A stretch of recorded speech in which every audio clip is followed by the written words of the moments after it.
Udah lagi di hitam putih, saya mau tanya sama Simon dulu. Simon, kalau menurut kamu pemain bulu tangkis kita ke depan seperti apa di Indonesia? Ke depan untuk kondisi sekarang banyak pemain muda ya. Untuk yang di Platnas itu banyak pemain muda untuk menggantikan udah mulai regenerasi lah. Sekarang ini cukup bagus-bagus ya dengan adanya regenerasi sekarang ini untuk PBSI sendiri jadi lebih banyak bibit-bibit yang untuk ke depan untuk menggantikan kita Tapi sudah ada ini. regenerasinya, sudah Iya. ada, sudah siap Iya. regenerasi kita. Oke, nah Simon sendiri sudah menganggap sukses dalam bulu tangkis? Atau apa, sukses setelah apa gitu di bulu tangkis itu? Sukses buat saya itu sendiri salah satunya bisa mengibarkan bendera merah putih di setiap turnamen negara lain ataupun di setiap turnamen itu sendiri. Oke.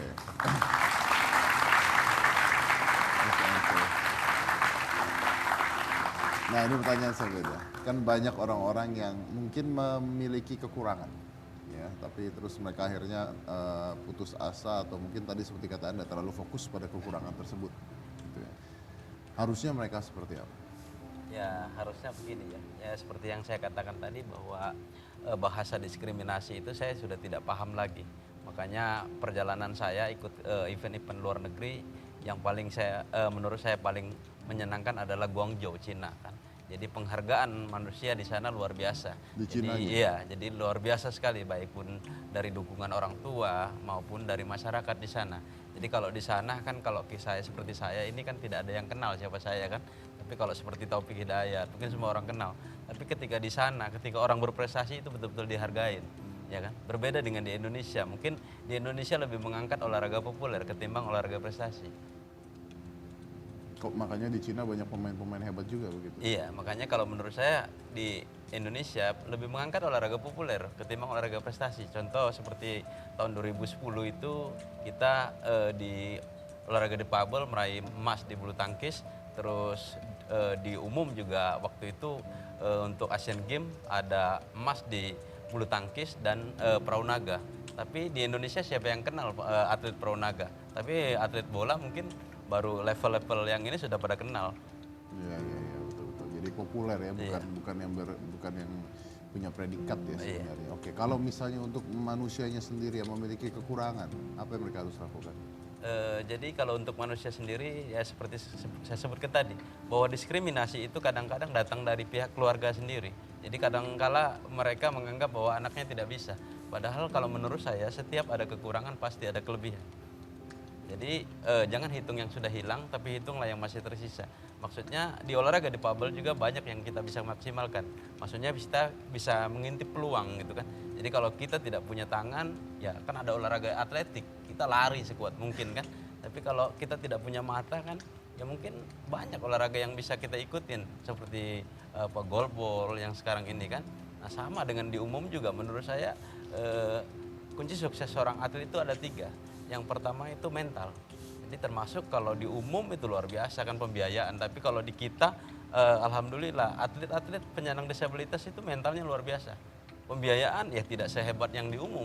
Seperti Indonesia Open nanti juga ada Indonesia Open di Indonesia untuk disabilitas. Tapi kalau di umum kan luar biasa. Hadiahnya luar biasa kan. Nah, di kita ya mungkin tidak ada. Jadi harapannya buat pemerintah kita? Harapannya pemerintah bahwa menurut saya janganlah mendiskriminasikan bahwa angkatlah mereka-mereka yang berprestasi kan. Jadi jangan hanya mengangkat popularitas kan. Jadi sekarang ini kalau saya lihat ya pemerintah terkesan hanya merapikan bungkus tapi isinya tidak gitu kan. Nah itu yang paling repot gitu kan. Menarik sekali kata-katanya, hanya merapikan bungkus tapi tidak peduli pada isinya. Keren.